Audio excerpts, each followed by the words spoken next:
Hi guys! Today we'll be recapping a story called The Price of Breaking Up. Please like the video and subscribe to the channel. It helps us a lot. Enjoy! A sacred oracle dictates that the only girl born with the same color hair as the saintess shall be the crown princess. Born with pink hair, Ersia Pesentria is declared the child of the prophecy, and with this, she is destined to marry the heir to the empire. The crown princess Ersia and the crown prince have known each other for 18 years. However, when the oracle changes, Ersia's world comes crashing around her. Just when she thinks that no oracle can make him abandon her, the prince asks to cancel their wedding. Hearing this devastates Ersia. Well, she did just get broken up with. Maybe she could still save their relationship if they reminisce about their past. She loves the prince, and she's his fiancée. Surely he loves her too, right? However, he seems adamant about casting her away. Boo! What a red flag of a man! In a last attempt to preserve her remaining pride, Ersia calmly agrees with his decision. The following day, she wakes up and feels the effect of being cast away. No maids of honor dare to serve an abandoned princess. Suddenly, a commotion arises. Lady Nevea Lurhtella barges into Ersia's room. Nevea is the subject of the new prophecy, the destined recipient of the prince's love. Knowing that she's the destined one, she rudely enters Ersia's room, claiming that she has the right to enter. What an audacious woman! Enraged at her behavior, Ersia asserts her role as the current crown princess. After all, she's still the crown prince's fiancée, which means that as of now, she still holds a more powerful position. She takes this opportunity to spite Nevea, implying that perhaps she thinks just because she's the object of the prophecy, she thinks she's more powerful than the emperor. Hearing this, Nevea panics. If anyone is to hear these allegations, she'd be in trouble for sure. She has the lady dragged out of her room. When Ersia is once more alone, she seethes with anger at how the prince could replace her for someone that immature. With vicious eyes, she questions how she can make her fiancé pay a high price for just casting her away. You better make him pay for just abandoning you like that. You deserve better. Rumors about Ersia quickly spread throughout the palace. She isn't the woman in the prophecy, which is why people start rumors of her being abandoned by God himself.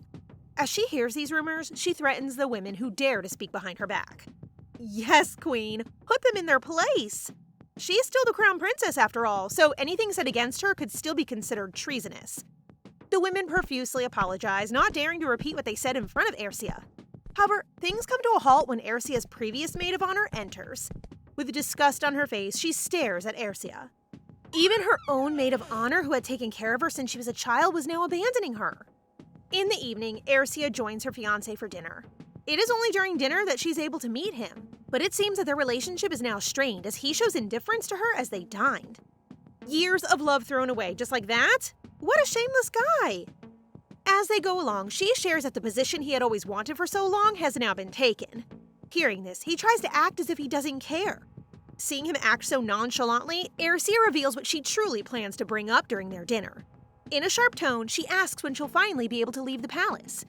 To say he is shocked and offended is an understatement. He truly finds it so absurd that Ersia actually wants to leave so soon. Well, duh! You don't want her anymore, but you still expect her to stay? What do you expect? Back in her room, she stumbles across the old plans she wrote for her fiancé's future reign. She had planned to give it to him once he finally became emperor. Reading its contents, she feels foolish for writing to him and believing him when he said they'd be partners for life. Suddenly, a bird flies onto her balcony.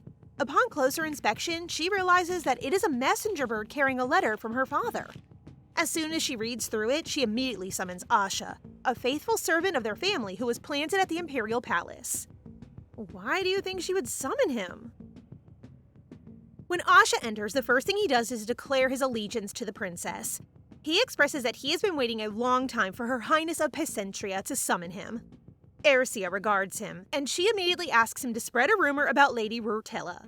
It turns out the Marquis, despite his status, has no wealth to his name. This is because 3 generations ago, the Marquis used to hurt the weak. As a result, no fortune has come their way ever since. Would it be wrong to say deserved?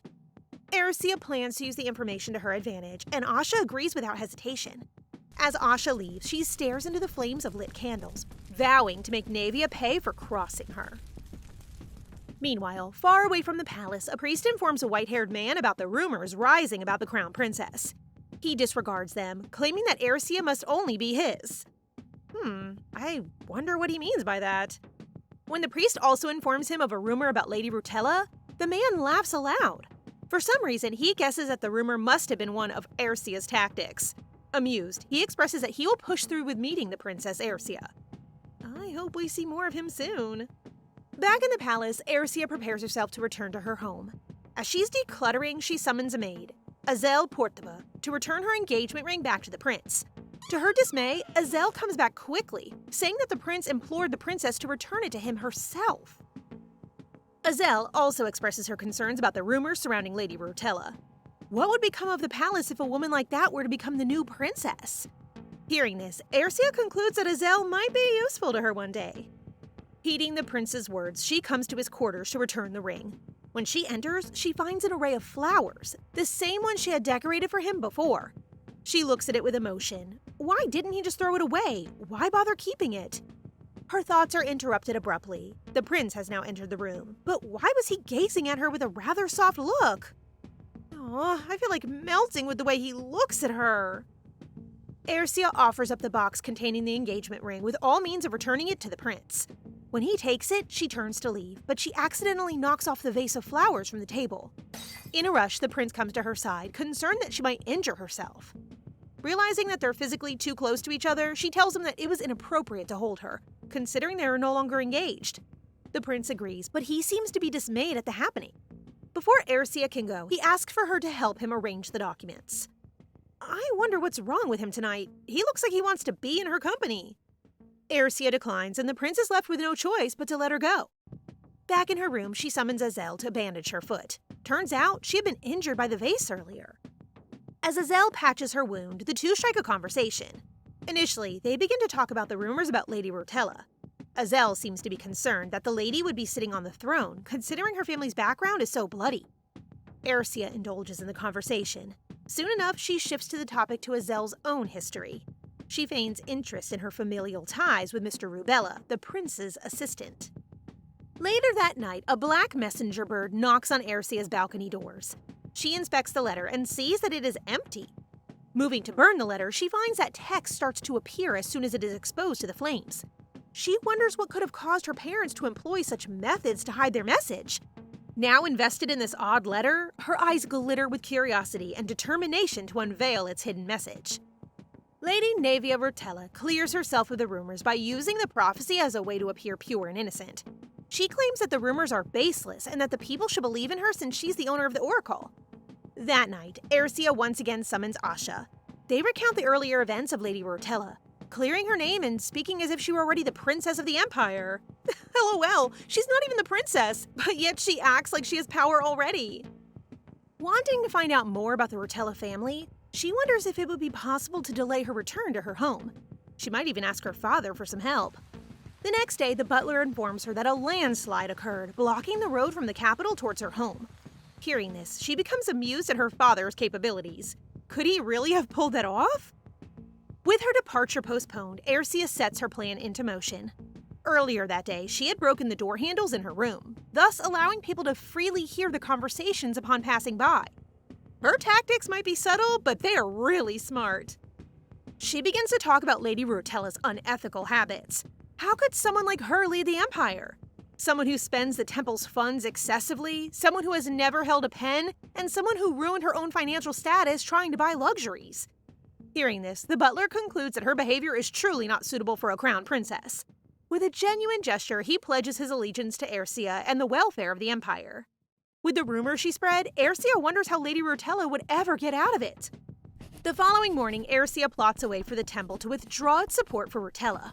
But her thoughts are sidetracked when she realizes that the high priest could play a great role in foiling her plans. With a devious look, she shows her curiosity about getting to know the high priest. As they say, keep your friends close, but your enemies closer. The white-haired man halts his sword practice when a priest informs him that the princess would like to meet him. Who is this guy and why is he so handsome? Hearing this, he remarks that it is earlier than their original meeting date, but still, he would push through with meeting her. Meanwhile, Ersia hangs out with Azel at the palace greenhouse. As the two are together, Ersia tries to pry information from Azel's personal life, particularly things that her brother may have mentioned. She fakes showing concern for Azel's family situation, expressing that it must be tough for her brother considering he's an assistant to the prince. Touched by the princess's concern, Azel takes the bait and divulges information. Oh, but I kind of pity Azel a bit for having her emotions toyed with. According to her, her brother indeed has been going through a tough time ever since the proclamation of the new oracle. Furthermore, she mentions that it's even more problematic to handle the situation since both the temple and the empire are involved. Erosia continues to flatter and treat Azel nicely. As a result, Azel tries her best to aid the princess in any matters she may need help with. Not too long after Azel leaves, the Crown Prince and Lady Lurhtella enter the greenhouse side by side. Audacious as ever, she questions why Erosia is in the greenhouse to begin with. Fed up with the disrespect, Erosia asks permission from the prince to allow her to tell off Lady Lurhtella. When he fails to speak, she takes this as permission to do so. Has the cat got your tongue, Crown Prince? Unlike Lady Lurhtella, who is being handed everything because of the prophecy, all of Erosia's power and influence are the fruit of her and her family's hard work. She would not stand to be disrespected so easily. But when she tries to put Lady Lurhtella in her place, the woman seems to allow her ego to get the best of her and disrespects Erosia more, even telling her she'd regret her actions. The nerve of her! Why is it that the Crown Prince remains silent when both women feud in front of him? Lady Lurhtella ceases her disrespect and invites the prince to move along with her outside. However, unexpectedly, the prince tells her to go first. Ha! In your face! When he repeats it a second time, Lurhtella looks pained and betrayed. Erosia and the prince sit opposite each other at the greenhouse table. Getting straight to the point, he tells Erosia to cease whatever she's doing. Although he doesn't mention it explicitly, she knows that he is pertaining to matters relating to Lady Lurhtella. When Erosia doesn't budge, he asserts himself more, telling her that he is warning and not requesting. Geez, not polite at all. Reaching an endpoint to their discussion, Erosia tells him that he should know better. No member of the Pesentria family dares to let people who interfere with their family live in peace. One way or another, they will get even. Erosia is merely following her family's rules.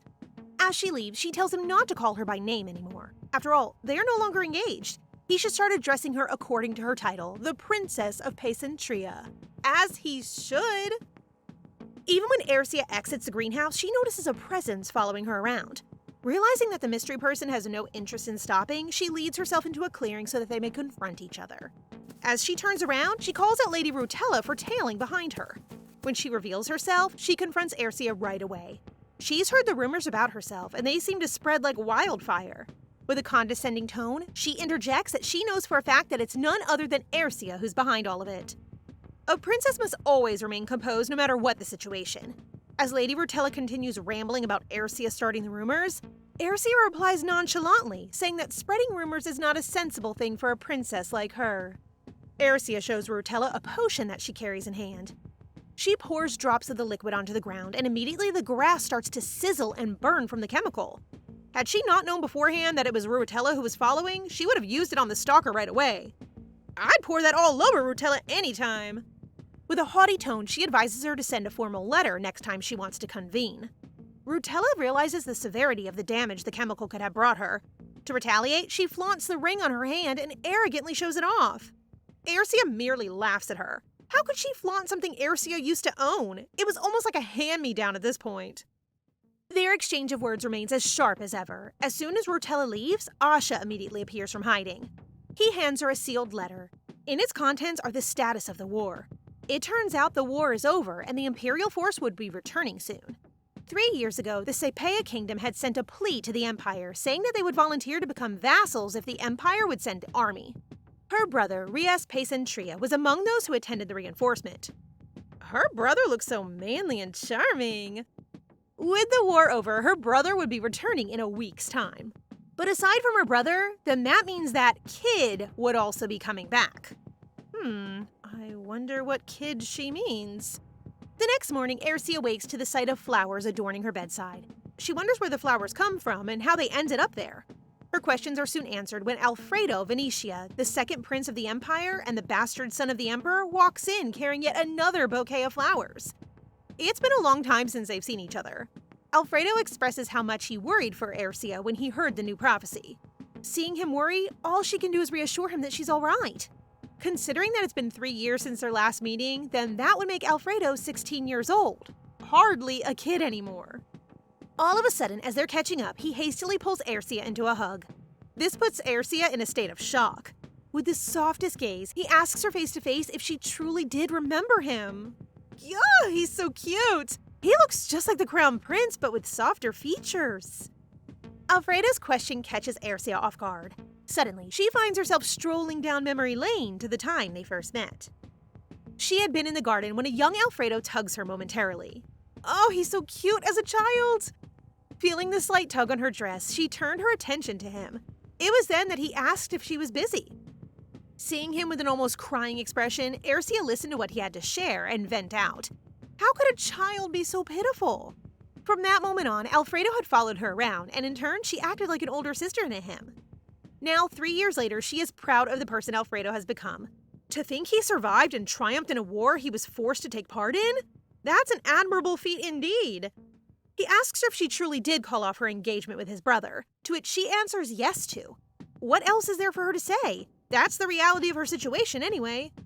Alfredo invites Ercia to dine together for breakfast, but she soon realizes that he hasn't even greeted the emperor, queen, and his own brother, the prince, yet. She implores him to meet with his family first, and she can join him for a meal at a later time. Hearing this, a sad expression takes over Alfredo's face. He acknowledges what Ercia meant. Although he looks pained not to be able to spend breakfast with Ercia, he still heeds her advice. As Alfredo leaves, Ercia looks past her window to see preparations commence for the night's welcoming party. An idea pops in her head. How amusing would it be to see the Crown Prince and Lady Lurhtella's reactions if she attends the welcoming party? Oh, she is cunning indeed. Later on, she asks Azel to help her prepare for the party, to which Azel happily obliges. But mid-thought, Ercia quickly revokes her request and shows a worried and hurt expression. Seeing her lady's pained expression, Azel is concerned that something has happened. Once again, Ercia has wrapped Azel around her finger. She then explains a matter involving Lady Lurhtella, saying that the lady had trampled on her a few days ago. Hearing this, Azel feels pity for her. How cruel is Lady Lurhtella to hurt her princess? Seeing that her plan successfully baits Azel, Ercia remembers her encounter with Asha a few nights ago. He has come into her room bringing important intel about the Lurhtella family. It turns out the Marquis of the Lurhtella family had borrowed large sums of money from the trade fair. The son who handled the trade fair used to be in love with Lady Lurhtella. Ugh! Who can love someone with such an ugly personality? But more importantly, he hid a dark secret. Turns out the son had killed his mother and had hidden his father away.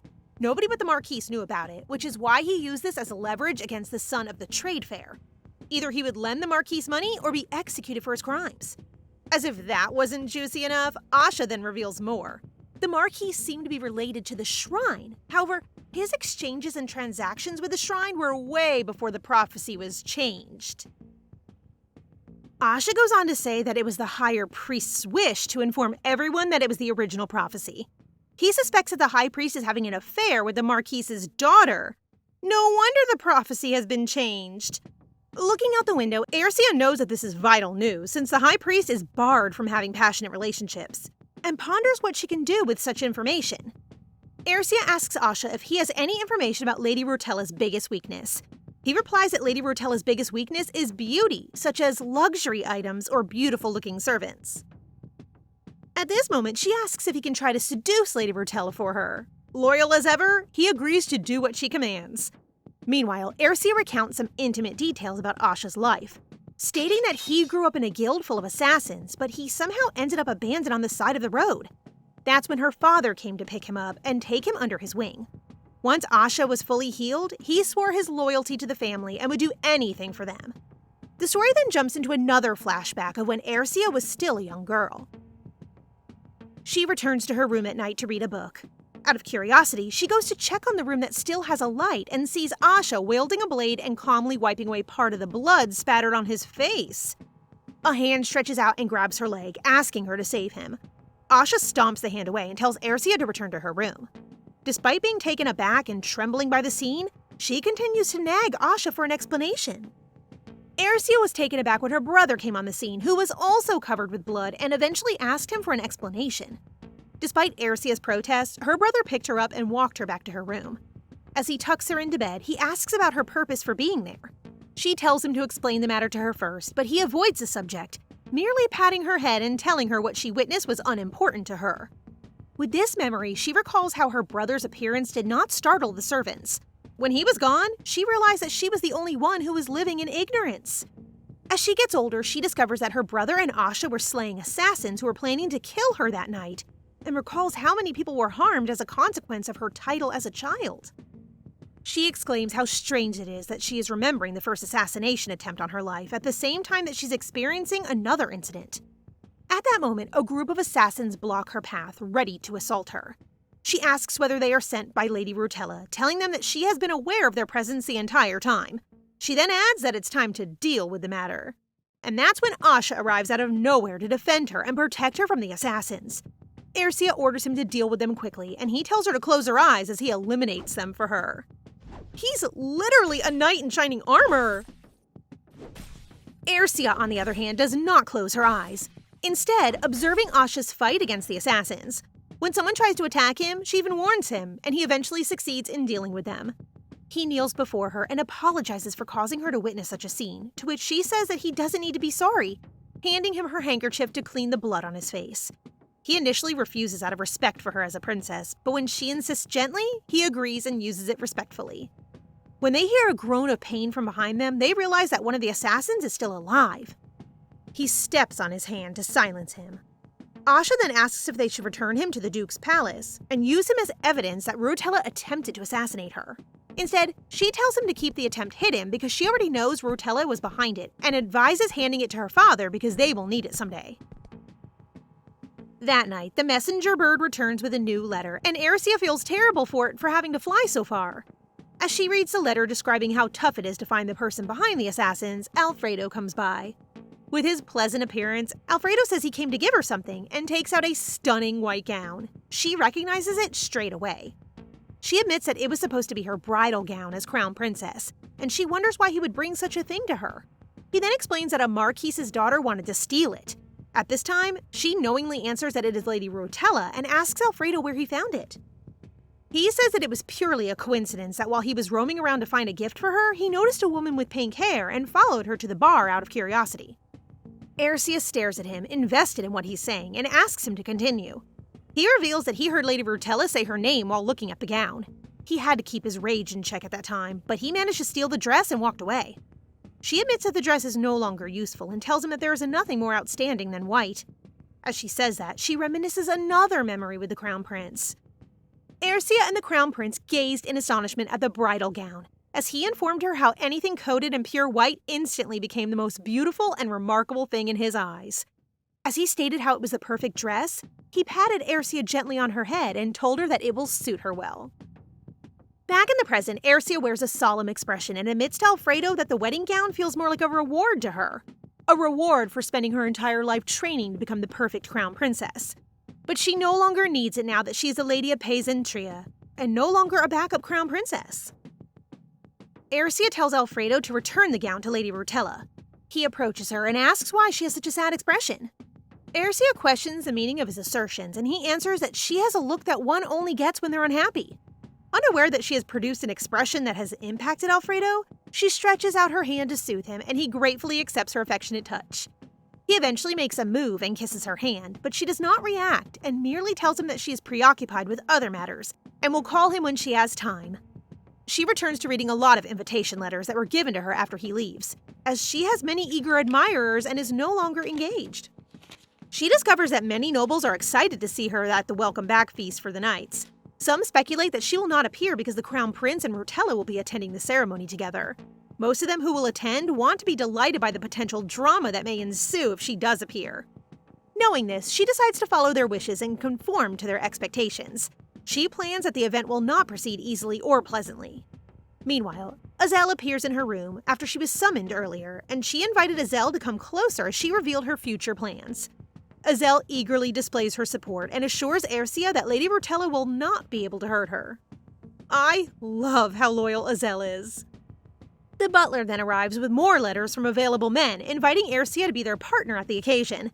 She tells him to throw them away and asks him to mail the letters she composed instead. She further states that if more letters from suitors arrive, he should simply discard them personally, because she has already decided who will be her companion at the party. Later that night, Ersia is finally finished with her preparations, and Lurhtella should anticipate her at the party because the rumor was merely a child's play. Afterwards, on the day of the party, the servants are busy preparing for the event, and many noble attendees have been on diets to look their best. However, Ersia states that the main character merely needs to prepare imposingly, thus, she doesn't need to do any of that. As you should, Ersia. She makes her way to an isolated spot where she is aware that her plans with Asha are currently in motion. She hides behind the stables and watches Asha kneel before Lady Lurhtella, begging for her forgiveness. Asha assures Lady Lurhtella that he had no idea he possessed such a valuable object. She states she's not angry with him and only inquires as to why he has her brooch. Ersia remains hidden behind the cottage in the palace's garden, listening to Lady Lurhtella's conversations with Asha. Lady Lurhtella is curious to know how he obtained her brooch. Ersia recalls finding it on the ground after Lurhtella stormed out of the forest after their little showdown in the glass garden, and decided to make good use of it. Ersia gave it to Asha with the intention of using it against Lady Lurhtella when he made her fall for him. He then began exhibiting it to the royal servants, causing a tale about a stolen brooch being held by a humble servant to spread, which eventually reached Lurhtella. Lady Lurhtella continues to ask Asha, who kneels before her, and with his innocent-looking face, convinces her that he simply found it on the ground somewhere. She quickly falls for the deception and caresses his face gently, instantly believing him and forgiving him since she is weak in the face of beauty. I'm curious if Lady Lurhtella is aware of the delicate seduction playing out around her. Ersia, on the other hand, witnesses this and happily walks away. Meanwhile, the Prince of Pesentria receives Ersia's letter. Her brother, Rias, has just returned from the war after 3 years of being away. As soon as he reads her letter, despite the ball being a day away, he decides to head to the Imperial Palace and tells the servant to get the horse ready for him. On the morning of the Imperial Ball at the Imperial Church, the Great Pope gets all geared up for his scheduled encounter with Ersia without her awareness. Meanwhile, Ersia is in great spirits as she prepares for the ball. While a maid is putting her shoes on, the butler informs her that the Prince and Princess Lurhtella are perhaps on their way to the ball and asks when she would want to go. She states that she'll only go when the sun has set and the moon is visible.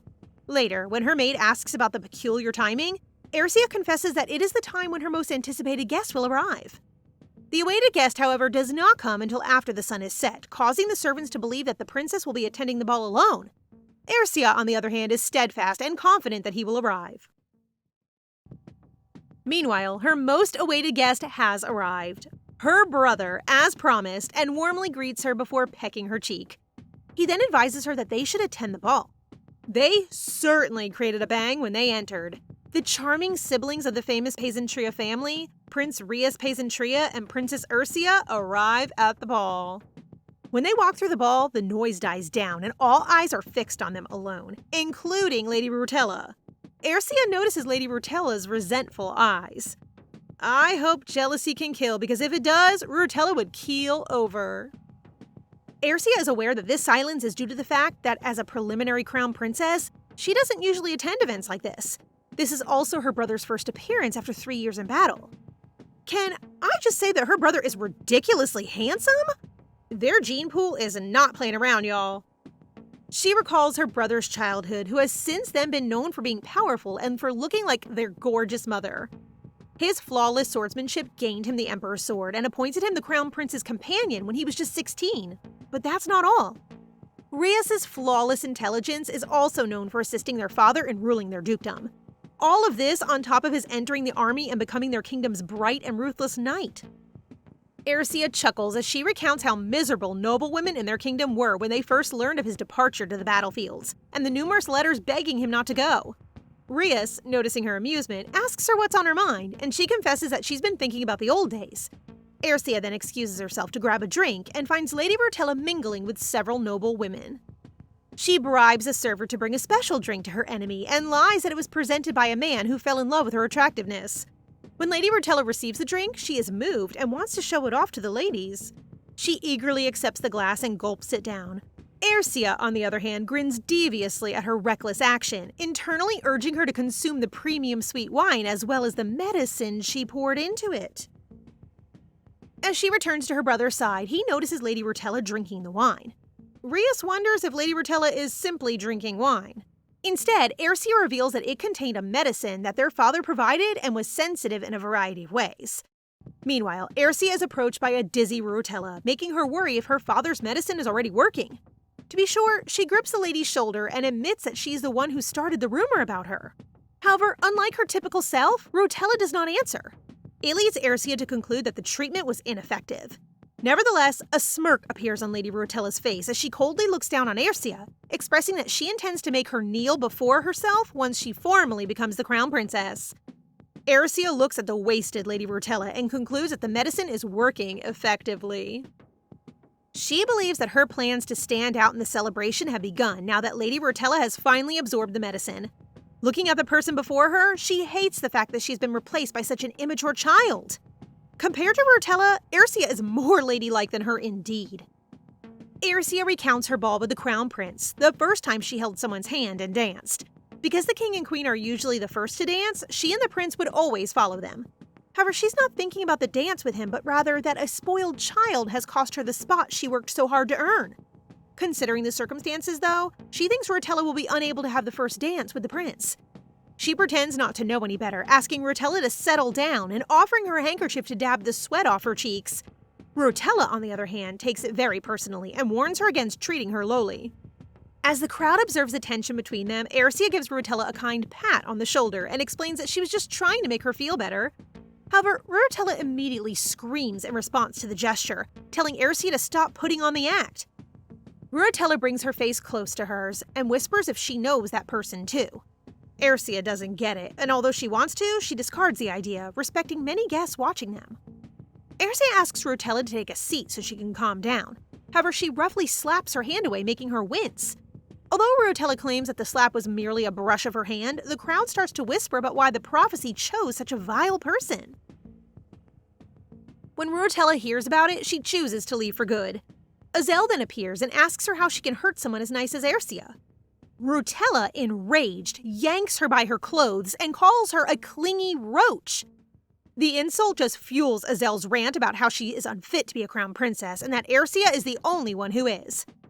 Hearing this temporarily silences Lurhtella before urging her to slap Azel. Looking at the scenario, Ercia steps in, and Lurhtella's final hit lands on Ercia's face.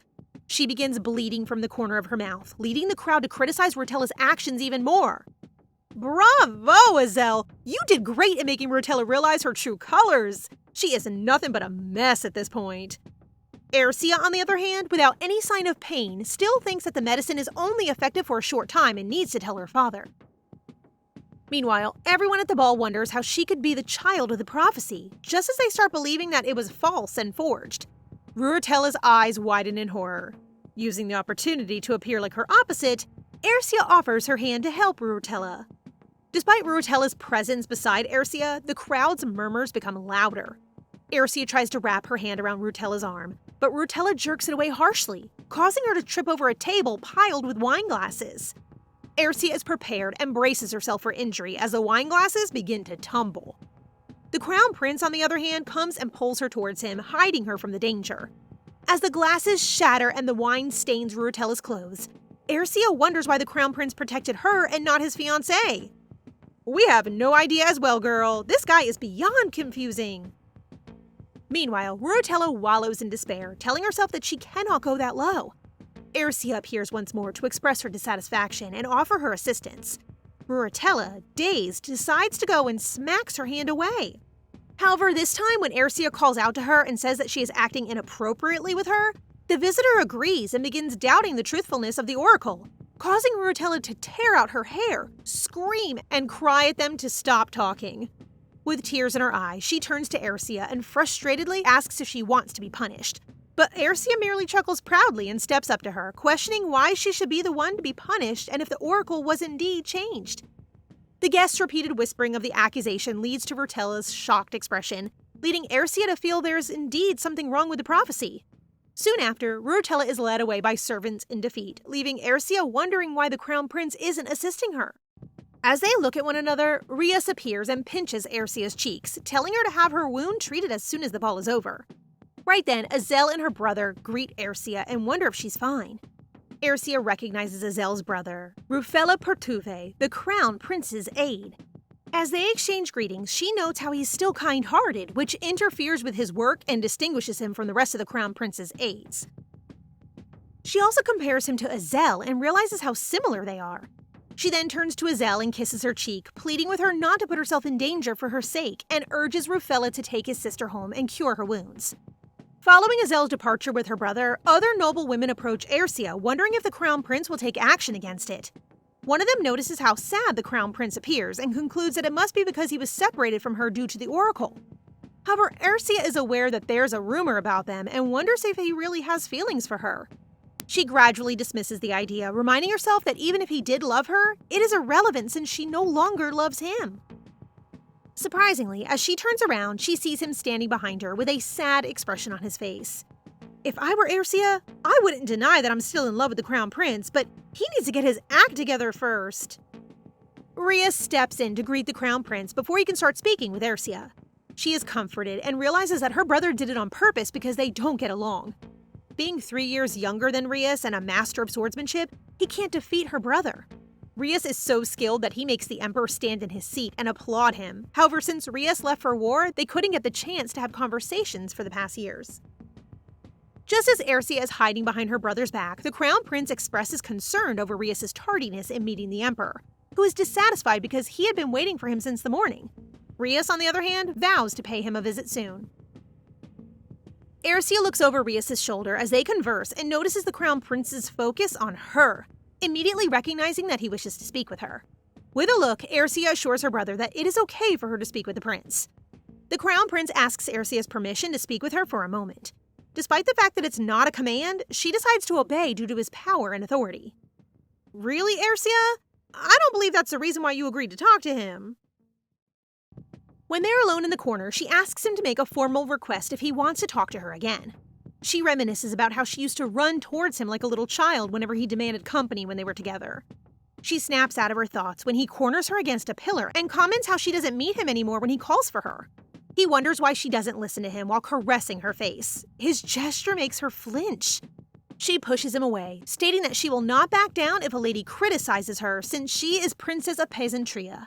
When she's about to go, she advises him to look after his fiancée if he doesn't want to see what happened earlier. Refusing to let her walk away, the Crown Prince grabs her hands and kisses them firmly, warning her never to do what she did today again. She then rushes away, reminding herself that she is no longer with the Crown Prince and that her trembling heart when she sees him will fade in time. As Aercia stands alone on the balcony after a time, she recalls how she and her brother had their first dance at today's event. She sighs and leans against the railing, happy that her plans for today worked so well.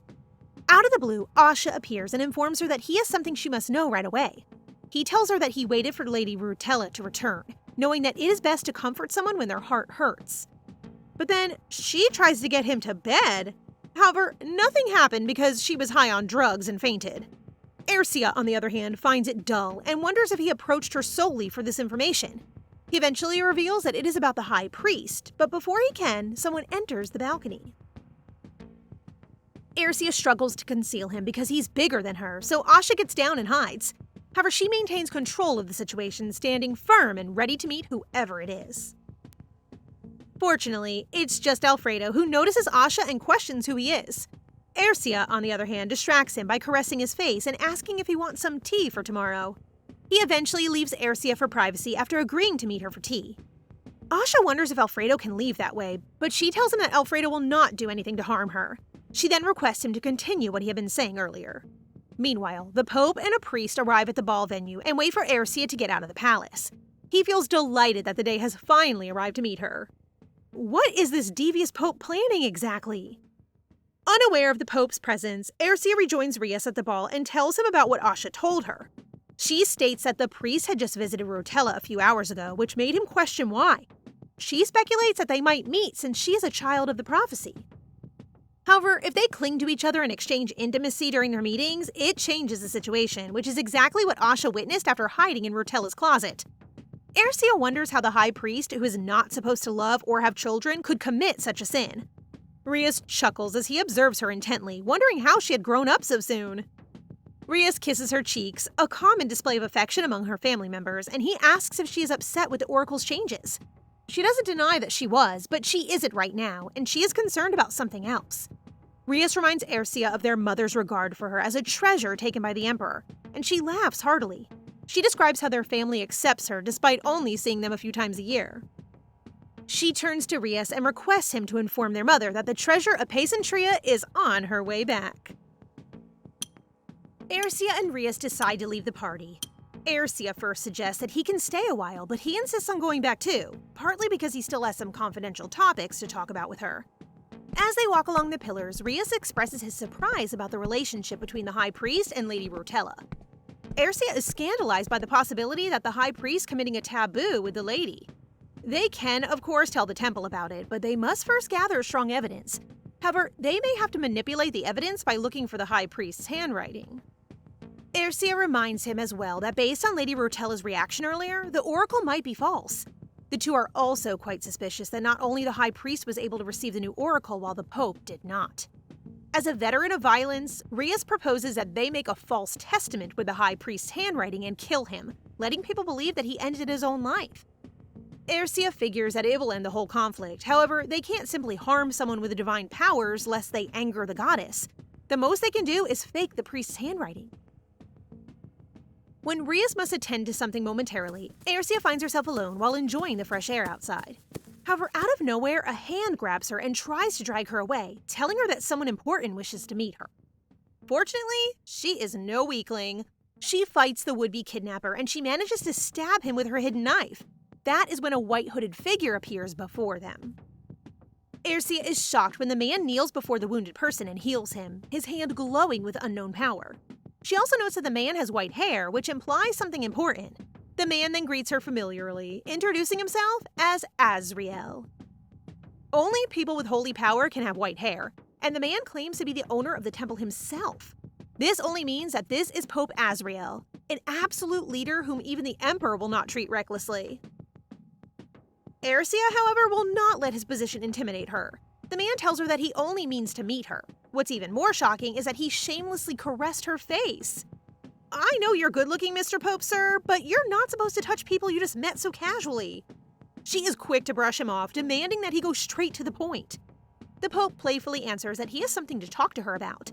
Despite still being relatively dazed about meeting the Pope in this situation, she decides to question why he tried to have her kidnapped. Pope Azriel then beams at her like they're having such a pleasant conversation and replies that he just wanted to know more about her. I don't think that kidnapping people is how you meet people, Pope. The Pope then mentions that he did not expect her to be quite strong, assuming she's just some pampered princess. Ercia is incredibly irked by his comment, but she needs to calm down. Instead, she once again demands that he tell her what he came there to say. However, the Pope suddenly steals her dagger, pointing it at her. He then asks her if she wants to be his, mentioning that she has no reason to accept if she really is the child of the oracle. She reminds him that she is no longer the one of the oracle. He playfully questions if she really believes that the oracle has changed. She admits that she did believe it, but only for a time. Hearing her response amuses him, especially when she proposes to tell him the important information that has caused her change of heart in exchange for an equally vital knowledge from him. He agrees to her proposition, but since it is quite late, he suggests that they see each other some other time. He even dares to caress her hair and kiss her hand shamelessly. No matter how audacious this guy is, he sure is charming. Before he leaves, he gives her a blessing as an apology. She only finds out what this blessing exactly is later that night when she realizes that her bruised cheek no longer hurts. Unfortunately, the stressful day is not over for Ercia. Right when she's about to rest, she is summoned by the crown prince. Walking into the prince's royal palace fills Ercia with bittersweet memories. The moments she has shared with the prince in this place have given her so much happiness, and yet all of those are of no use now. The prince has his back to her when she enters his room, but he turns when she greets him. Wearing a frankly quite revealing robe, the man is a sight to behold, truly. We're also cross with you right now, Mr. Crown Prince, but my God. When they are seated, she questions why he wants to see her, but the prince just stares at her in silence. She tries mentioning Princess Lurhtella, and still he doesn't respond. But then he suddenly stands up and walks towards her. He finally speaks and tells her how she is the same as before, not caring about the things that have been happening. He lifts her chin with his fingers and describes her as someone who doesn't care about him. Excuse me? You're the one who decided to ruin your relationship with her, remember? She demands that he let go of her, but he remains stubborn. He gets angrier and leans toward her when she mentions that he should be seeing his princess instead. He is enraged at this point, and he wants to know if she will truly leave this castle. Calmly, she replies that it was he who gave her permission to leave if she wanted to. She emphasizes that since her fiancé asked her for an annulment, there would be no reason for her to stay there. The prince is dismayed by the way she is acting, thinking that having her in his room will change things. Erosia expresses her confusion instead, wanting to know why exactly she's there. He is quite incredulous that she is so relaxed when she has him, but her questioning when he has never been hers only angers him further. He turns away, expressing that he will do what she wants. All his actions vex her now. After all, she has lived a life for him, and yet he leaves her in an instant. She tells him then that she doesn't need him anymore, and that he mustn't forget that it was he who wanted to cancel their marriage. She expresses how worried she is for their country's future if it is left to someone who forgets as easily as he does. Yeah, girl, tell him! Seems like this dude suddenly has amnesia or something. Infuriated, he shouts her full name, and she answers back that she was almost Ercia Venetia, but now she is just his former fiancé. Ercia instantly regrets showing so much emotion, but she can't stop now, so she continues speaking. She tells him how she has fulfilled her duties until the end, and when the prophecy changes, she can only obey his wish to cancel the marriage. At this point, she's trying to leave, but he suddenly grabs her. The prince tells her that if only she begged him to reconsider, then things wouldn't come to this. OMG! This man seriously needs to get his mind sorted. Again, you were the one who wanted the annulment. She can't believe that the prince is blaming her, and even when he denies this, she points out that all he's been doing this whole time is blaming her. He then calls her heartless for doing this so she can tell others that she'll leave without shedding a single tear. That is when Ercia breaks down, with tears streaming down her face. She calls him selfish until the end before leaving. From then on, the prince will live with the woman in the prophecy, and she'll only look at them as a citizen of the empire. Suddenly, she feels the wind pick up only to discover that the Pope has just entered through her window. The Pope smiles charmingly and claims to have something important to tell her. He takes note of her saddened state. He boldly offers to comfort right away, but in exchange, he asks for her love. He also sees the mark that the prince has left on her wrist when he grabbed her earlier and promptly heals her. My gosh, this person is so confusing. What does he want with our Ercia? Ercia, on the other hand, is left utterly confused as to how the Pope managed to enter her room when it is quite high up, but decides to not ask him any more questions about him. She instead goes straight to asking why he came in the first place. He then describes how much she has surprised him. Contrary to his initial idea of her being a pampered princess, he finds her very qualified. His words confuse her further, so she asks him to just say what he means. At that moment, he places his cloak around her shoulder, and without further ado, he declares that he came to seduce her. Of course, Ercia interrupts his actions as a warning, cause why else would a handsome and charismatic man want to seduce her? She thinks that he is doing this to remind her that he could easily get to her if she does anything. Her words further amuse the Pope, saying that he has been wrong about her. He comments that he thought it was only the crown prince who was talented, but it turns out that the princess is not simple either. As the Pope helps her sit on her bed, she describes how the prince is worthy of respect, considering how much he has done for the empire. But she reveals that most of the merit actually goes to her. Turns out, the emperor has told her that she has to help him out if she wants to be the crown princess. Has the prince been taking her credit all this time? My opinion of him is getting lower by the minute. Suddenly, she feels sleepy when usually she can stay up for 2 days. The Pope then explains that his cloak contains divine power, so she won't be able to resist her sleepiness. He tucks her in bed, but she mumbles that an object with divine power should be registered. Azrael responds that the temple isn't under imperial management. He also reminds her that she is no longer the crown princess, which means he can simply bring her with him. At this point, Ercia can hardly focus, but he continues that he can bring her with him right away if she so desires. Ercia tiredly looks at him, which only makes him want to lull her to sleep even more. He does exactly that, but promises to see her again soon. Later on, the Pope goes on to deal with an informant they've captured. After giving out some harsh but reasonable orders, he faces a woman that we're all familiar with, Ercia's main attendant. He reminds her to do her job well before turning away. The woman is forced to spy on her beloved master because she has to be loyal to the one who saved her child. Even if she has to deceive Ercia, she will do it for her child. Meanwhile, Ercia wakes up with a start and is horrified to realize that the conversation with the Pope is actually not a dream. Holding the Pope's cloak, she notes how warm divine power is, and she never wants to forget how it feels. Ercia has been noticing the sudden change of behavior that her attendants are having. They are once again treating her as they did before. The same ones who turned their backs on her the moment the new prophecy was revealed. They even offer her gifts of rare honey and a tiara with a red gem. She is taken aback since tiaras with red gems are reserved for royalty. However, she still graciously accepts her offer. She then tells her attendants that she wishes to rest. Left alone, she contemplates just why these people are acting this way. She decides to know what has happened. She goes out to the stable to meet with Asha. The first thing she tells him is that from then on, he will know that she needs to call him if she wears a specific brooch. This way, they lessen the risk of being discovered as a fraud. Asha easily agrees along with a genuine compliment about how the brooch suits her. Ercia then tells him to rest for the day since he's been quite busy. But he tells her he's fine, even apologizing for not having new information about Princess Lurhtella and the High Priest. Ercia instead asks about any rumors he's heard that can shed light on why people around her are acting differently. Asha hesitantly reveals that there are some rumors that the Pope has chosen her to be the next canonized saint. This can only mean two things. Either she has divine powers, or it is the position given to the companion of the saint. Despite the rule against people in the church marrying, it is the Pope's sole prerogative and authority to be the exception. Asha suggests steering the public's attention, but he is surprised when Ercia decides to let the rumor be. She intends to make the most of it and use it to her advantage. Asha is devastated. Knowing that she doesn't have divine power, the Pope's intention can only be to marry her. He doesn't want her to be stuck in any more unwanted marriages. Aw, Asha is so adorable and loyal. Look how concerned he is for her. Asha's words have made her think about how she felt about having to marry the prince before. Their marriage has always been inevitable for her, something that would happen whether she liked it or not. One thing is for sure, she thought that nothing else matters as long as she can stay by the prince's side. She assures Asha that those are just rumors, but he comments that she has always treated herself like a tool. Ercia is touched by his concern, and she understands that he's worried for her. Patting his head, she reminds him that what she wants the most is for him to take care of himself. Asha replies that he's fine because it is his job. Still, the princess wants him to tell her if he's having difficulties, especially since he's also dealing with things in the capital on behalf of her father. He then expresses that he finds it hard when he's not there to help her.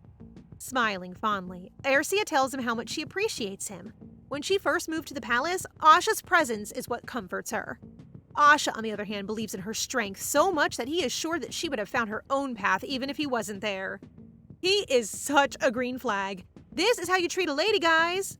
You believe in their capabilities. He then vows that he is ready to sacrifice his life for her orders because it is his happiness. He doesn't want her to cry or be saddened anymore. Ercia can only thank him for his devotion, telling him to rest for the day. Before she leaves, though, she almost gives Asha a heart attack that she'll get kidnapped in a few days. What?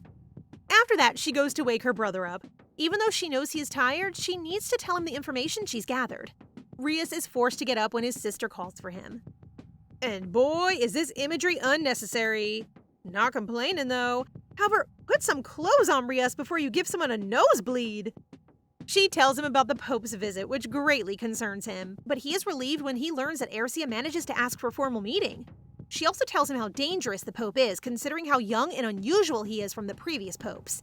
Even though she still needs to talk about the details of the rumor with the Pope, one thing is for sure, the Pope likes her, and she intends to use this opportunity. Ercia knows that if the Pope needs a life partner, no one is as suitable as her. She tells her brother that she'll be kidnapped soon, and the poor guy chokes on his tea. She explains that the crown prince will kidnap her, so she needs his help. It will be up to the fourth knightage to track her down if it happens, and she wants to attract a particular person from there. Rias is naturally confused, so he asks her why the prince will do such a thing. Ercia answers that the prince will want to keep her by his side. She intends to spread the story about a prince imprisoning a maid he is in love with across the city to give the prince the idea. When asked why she wants to do this, she replies that she wants to confirm something. The young duke is overwhelmed, but he suggests that she come home with him instead. Even though she has originally planned to go home, she can't because of the possibility of everything being just a cunning plan by someone to sabotage Pesentria. Later on in her study, she contemplates how she's been working non-stop from the beginning. She even handled royal affairs on behalf of the emperor and empress and helped the crown prince strengthen his position. Back then, Alfredo's maternal family had the move to make him crown prince, but in the end, they were defeated. Alfredo survived, but he had to give up on the Venetian royal family, reason why he always feels like he's being chased every time he's sent to war. When the crown prince is troubled or exhausted, she always tries to help out. She doesn't even want to go home because she's forbidden. While she's thinking whether or not she's tired, a letter is delivered to her. It is from the Pope setting the day they would meet. She then orders her attendant to bring the Pope's robe to its owner. She is pleased as well to know that the rumors about them spread like she intended. When National Day arrives, Asriel will have to reveal his identity, but at present, she is the only one who knows. She gazes out the window and comments that she now has something else to think about. Ercia notes how quiet it is in her study that night. She figures that for once she has some free time on her hands, so she decides to read a book. She's about to choose a book when Alfredo asks permission to enter her room. The adorable guy wants to see her and is overjoyed when he learns that she has some time to spare. Seeing as the princess wants to read, he immediately wants to suggest a book for her to read. He proceeds to search the library for something for her to read. However, when he finds something, it's a novel about a secret relationship with a teacher. The boy is so embarrassed, especially as Ercia continues to tease him about it. She's trying to keep the book out of his reach, but the two of them suddenly trip. Fortunately, Alfredo manages to catch her waist, but they are left in a rather awkward position. Their cutesy moment is interrupted when a letter for her arrives. She excuses herself and reads it. Delivered by their trusty bird, the letter from the duchy arrives safely. She finds out that her parents are now aware of the rumor with the Pope. What catches her attention, however, is her mother's instructions. She wants her to look for a book that involves corruption in the noble family. The book details every sin committed by the nobility, including the royal family. She has no idea why her mother wants her to do this. At that moment, Alfredo comes to check on her. Suddenly, she has an idea as to how she'll get the book. She convinces him to retrieve a book from the Imperial Library that only the Imperial family can enter. At first, he is hesitant, for it is forbidden to bring out any book from there, but he eventually folds, wanting to please her so badly. The day that Rias is to return to their duchy, he tells her that on the way to the duchy, there's an epidemic going around in Antigno country. Her brother has a high tolerance for disease, but it'll be dangerous for her if she ever decides to go with him. What's more is that the Imperial did not give any aid, all because it is a place that's at odds with the Imperial Palace for producing faithful priests. She wonders if the Crown Prince has calculated this from the start to keep her from returning home. She assumes that the prince wants to tie her to the capital and warn the temple as well. Will he declare animosity towards the temple? Ercia imagines how wise the Crown Prince is by detaining her in the Imperial Palace, as soon as he hears of Asriel's plans to make Ercia his canonized saint. For context, Asriel is the Pope who rumors tell is planning to choose the ex-Crown Princess, Ercia Pesentria, as his canonized saint, which refers to the companion of the Pope, or in normal people, his lover. Ercia worries about what the Crown Prince is planning upon tying her in the palace to avoid agreeing with the Holiness's offer. For this reason, she thinks that the Emperor may not also let it happen, as it will jeopardize the power of the Empire against the Church. Meanwhile, on one of the tables in Ercia's room, her brother leans on and thinks of wanting to go to the church as well, as he has errands to run through. Moments after thinking, he changes the topic and asks his sister if she plans on moving out of the Imperial Palace. She agrees to his proposition immediately. Because of the current situation she's in, she cannot easily move out as much as she wants to, but she is well assured by her brother that he will be processing it real soon. Soon, their conversation progresses as her brother asks about what she'll be discussing with the Pope. She plans on telling him about the gossip regarding her being chosen to be the Pope's canonized saint, planning to tell even the Crown Prince too. On the flip side, Princess Lurhtella hasn't shown herself after the scandalous actions she did at the ball, and how she's been rumored to have an intimate relationship with the High Priest.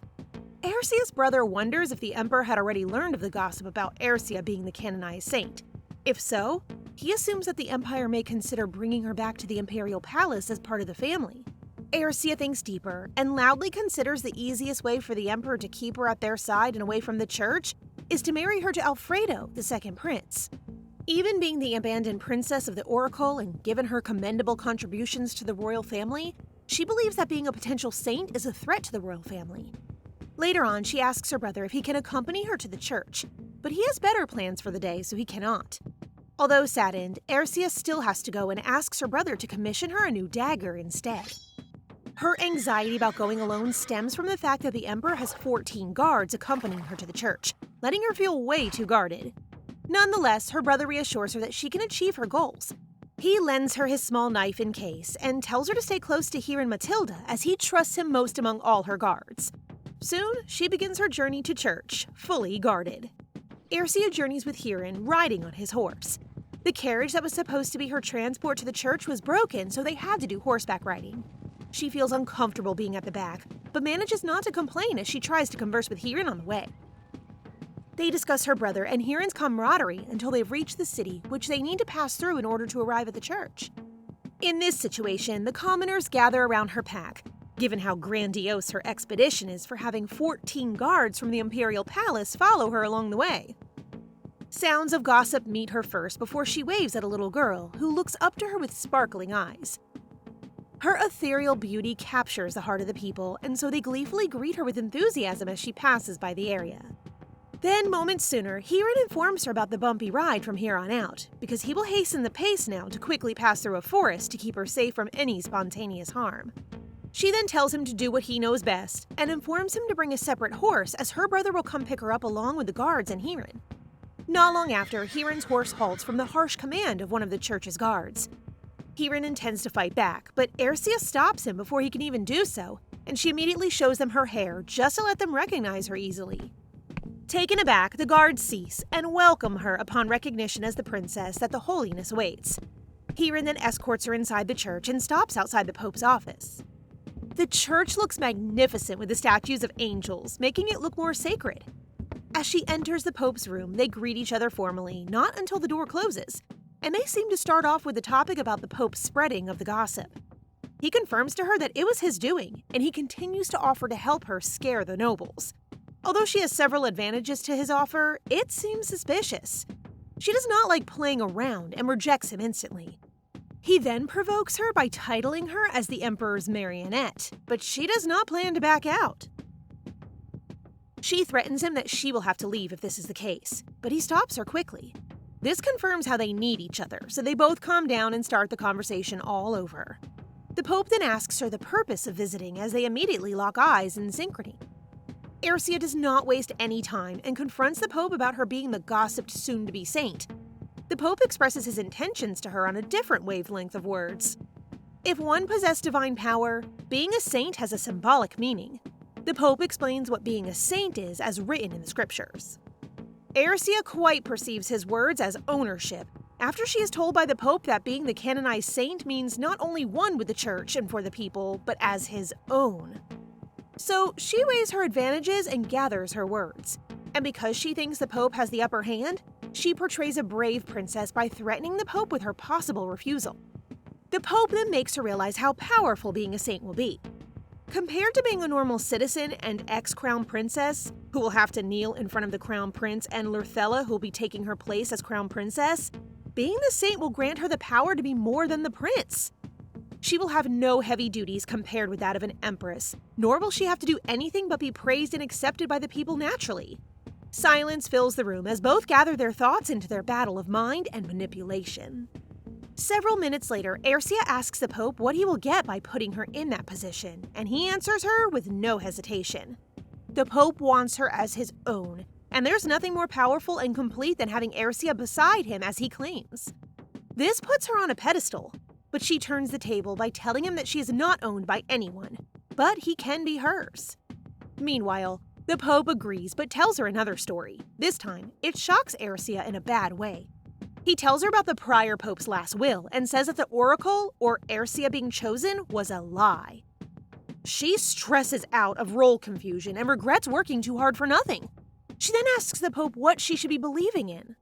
As if brainwashing her, the Pope asks her to believe what makes her happy, either the oracle and Ercia as the bringer of stability to the nation being a lie or not. Stating so, the Pope holds Ercia's face and reassures her that she has the potential to bring stability and peace to the people. As the Emperor's marionette. Sheesh, I'd get insulted as it seemed extremely personal and ego-churning. The Pope's words enrage the princess as he speaks of the Emperor exploiting her abilities. She explains to him how capable she is regardless of the resources and power the Emperor or the Crown Prince provided her. She steps back from the Pope and comes close to the glass window to point at the large clock tower in the middle of the city. She informs him proudly that she was the sole person who proposed the clock tower, which most nobles did not support. So she planned the making of the extravagant clock tower alone, and in an instant, most nobles agreed to her proposition. Now, her project is one of the reasons why tourism increased extravagantly, yielding more riches for the economy. She then proves her point that what she did was for the people and not for the emperor. She was able to achieve that feat alone, persuading the nobles with her abilities. Her success was not handed to her by the emperor at all. Despite being abandoned by the emperor and the crown prince, they do not realize how great her impact is to the empire. With that being said, the Pope describes her greediness as something he did not expect. The Pope is so sly. Like, come on! A little shift of topic happens, and eventually, the Pope bids farewell shortly, not even escorting her out of his office, yet allowing her to use his name to her advantage. She leaves their conversation as is and is about to leave the church when a couple of nobles approach her with glee just after knowing the princess's encounter with the Pope.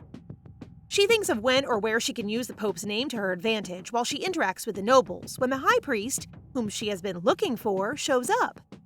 With an irritated expression, the High Priest scolds the nobles for being too noisy in the church. The nobles do not let it slide and retaliate in words. The nobles begin to argue, but Ercia sees the situation as an opportunity. She stops them from arguing as she favors the High Priest politely and offers to drink tea with them instead. They all join the princess, leaving the High Priest behind, while also deeming him as less merciful than the princess. I can see your manipulation here. Quite cruel. Following this, Ercia enjoys tea with the nobles and finds the scenario an advantage to use the Pope's high regard. She compares the goodness of the Pope with the High Priest, which the nobles agree with, and in turn favors Ercia even more. Lastly, the nobles bring up the topic of Hirin Matilda, who is a high-rank guard in Ercia's company today. They interpret this great treatment of the royal family towards Ercia as a symbol of high regard for the future empress. She feels great to hear them say these things until one of the nobles asks, out of curiosity, how good her relationship is with the crown prince. A low-rank count among the nobles present speaks his mind and promptly asks about Ercia's prolonged stay in the palace, despite being scrapped off the title crown princess. She greets the count and remembers him because of how desperate he is to be known by His Highness, regardless of how low his rank is. She then realizes why the emperor does not see him of any potential because of his lack of tact. She then tells them half the truth, that it was His Highness's decision to let her stay longer, and right on time, her brother comes to fetch her. She takes her leave, and good equestrian clothing is given to her by Hirin, while a horse is brought by her brother. She tells Hirin and the guards to go ahead and thank them. She then changes into a fitting outfit for horseback riding and journeys back to the palace with her older brother. Along the way, her brother tells her that she looks happy horseback riding. At first, she denies his claim, but as soon as she realizes her feelings, her brother will be preparing her horse at the duchy for her return. She is pleased to hear that from her brother, but then she remembers her brother's conquest and reason for joining the war when he really had nothing to gain or lose. He explains subtly that he somehow gained from it, but she refuses to believe that he gained much from risking his own life as a duke. She begs him to tell her his intentions of joining that war, not allowing him to brush off the question any longer. He then tells her half of the whole truth. He tells her that besides the honor he was given, a small mountain area is given as his ownership. She cannot believe him being petty, knowing how much land their family owns, not until he tells her that the mountain is full of jewels. I'd risk my life for those riches too, you know? Riches! Ercia learns of her brother's accomplishments and gains from the war, which is a hidden gem mine that was given by the kingdom of Sapia. She feels proud of her brother, but expresses her slight despondency of him putting his life in danger for it. Yet again, he defends himself by assuring her that doing something that risky is according to his confidence to achieve something. Moving forward, she returns her brother's dagger, but he asks her to keep it for a while. Eventually, they arrive, not at the palace, but in Viscount Kane's place. It is where her custom dagger is currently prepared. So while waiting, both sit in the waiting room while the servants serve the Duke some tea, while the others show Ercia some ready-made daggers. The Viscount comes to their aid and keeps them entertained while waiting, yet he seems anxious about something. He then asks the Duke about Ercia, whom he does not know is the Duke's sister. And because of his anxiety, he accidentally kicks the table in front of the Duke, causing the tea to spill. He rapidly apologizes for his clumsiness, but only puts himself on the Duke's bad side with only the Duke's lengthy patience, and Ercia's presence keeping him from getting punished. Sweaty and jittery, he presents them with a sketchy, cheap, and ornamental-looking dagger. How can your conscience let you sleep after scamming people just like that, bro? At first, Ersia seems to have a liking for its beauty. However, her brother provided great quality gems to make her dagger, while the Viscount exploited the gems and offered them low quality material.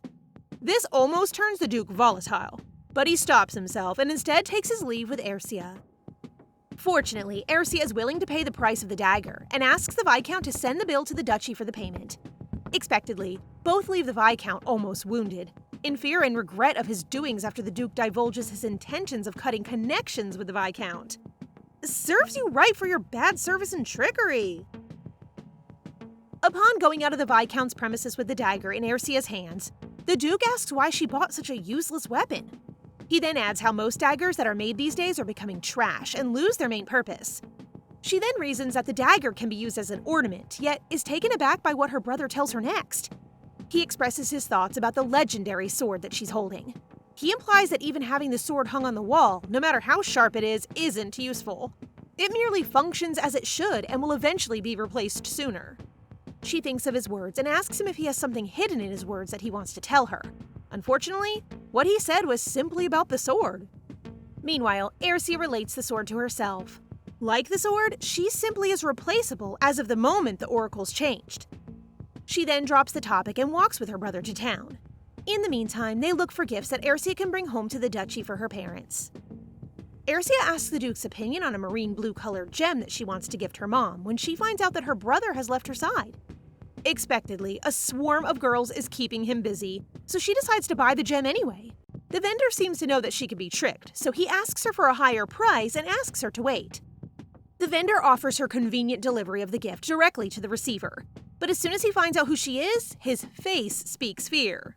Suspicious. Girl, you've been living inside the palace. You have to learn how to identify scams. Moreover, the Duke's audience had to go as Ersia wanted to leave already. So the two walk back to their horses, and suddenly the topic of conversation is about him giving up being an heir for his sister. It all starts when Ersia teases him for being a duke without a wife, and soon shifts to his role in their family. Dumbstruck, Ersia cannot believe how willing her brother is to step down for her, despite feeling quite insulted that her brother unconsciously reminded her once again that she is the ex-crown princess. However, she drops the feelings and jokes around with the Duke when a haggard little girl grabs Ersia's clothes and steals her attention as she offers Ersia her flowers. The little girl selling flowers shows the symptoms of the plague which is spreading across the slums.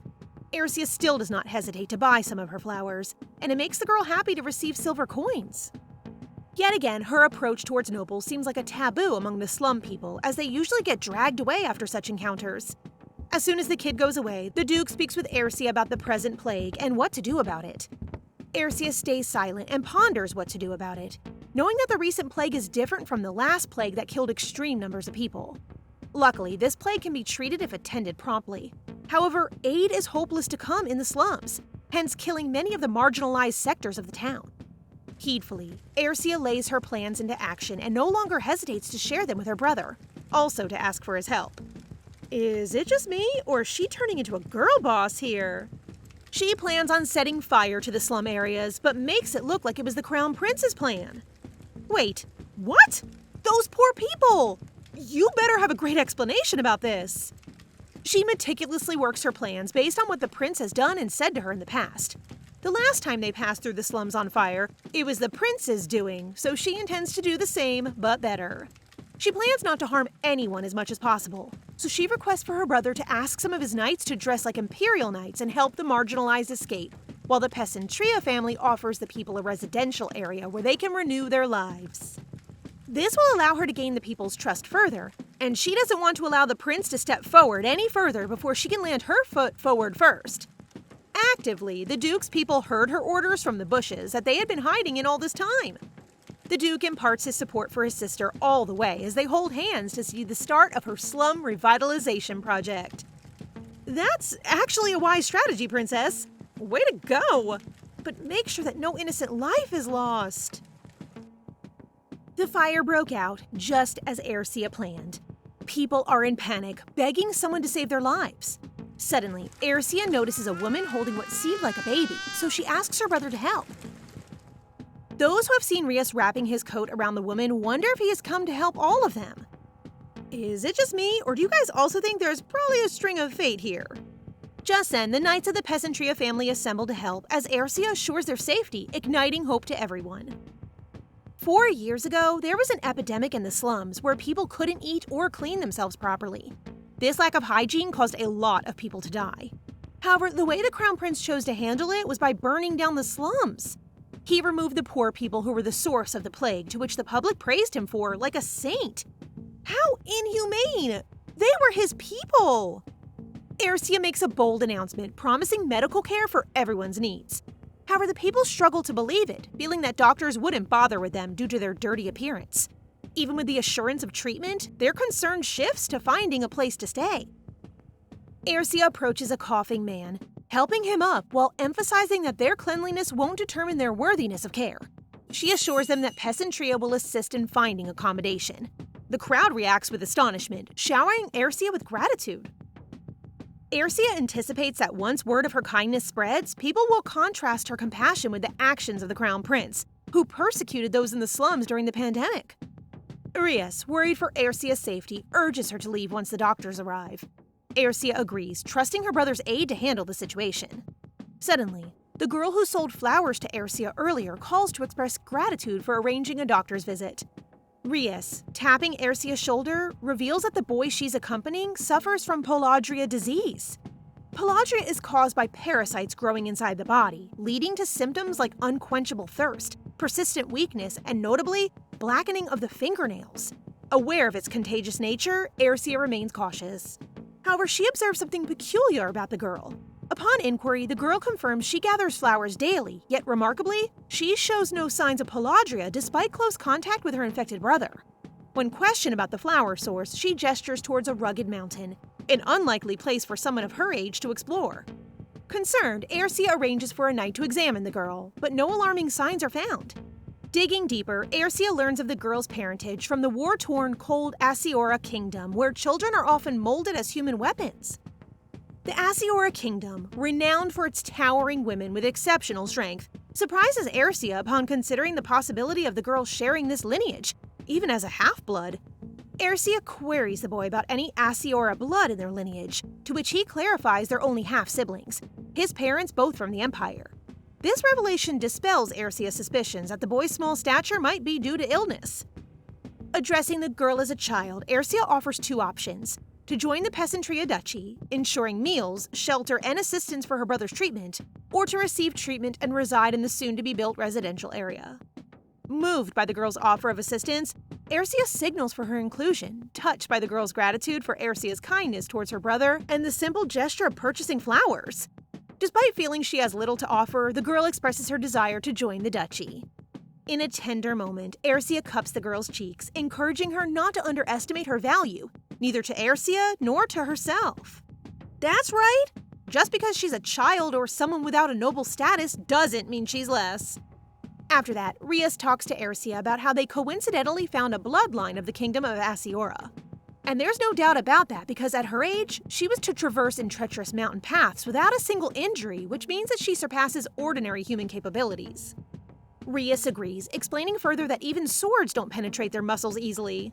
He also fought some before, during wars, and those were people sold through illegal trafficking since Asora Kingdom doesn't send their citizens outside. He then asks her how amusing it is that just because they possess power, they are being exploited without their consent. Ersia has a sudden realization that Rias isn't referring to the slaves from the Asora Kingdom, but rather to her own circumstances. As chosen by the gods as a symbol of peace and stability, she had to go to the palace against her will. So Ersia replies that she isn't amused by that. It's a pity if there are those who are being used and die against their own will. Even the knights from the Asora Kingdom, who are now in the duchy, stabbed their masters to survive and escaped, and Rias was the one who brought them in.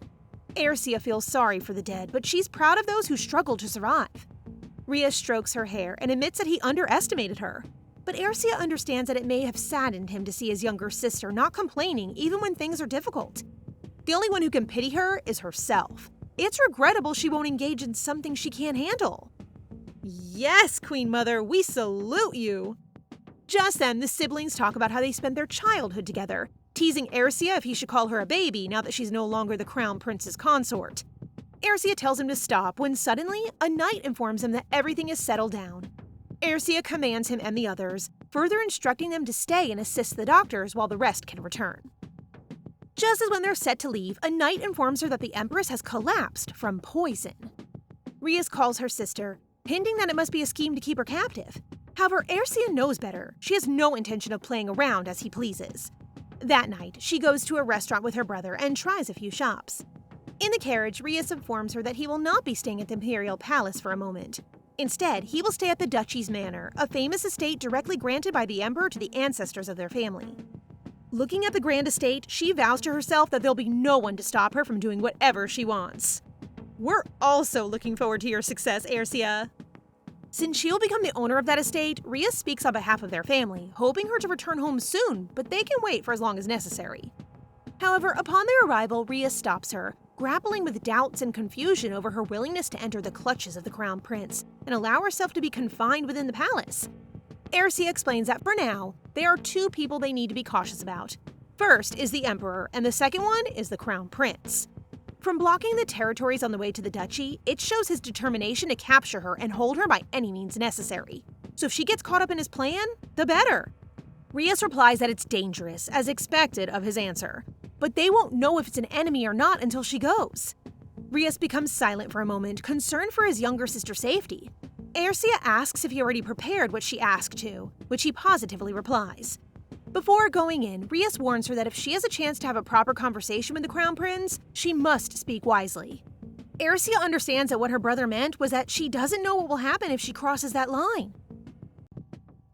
Even though she's the one who grew up as a tool to extract abilities by force in her childhood, somehow it seems like her brother is angrier about it.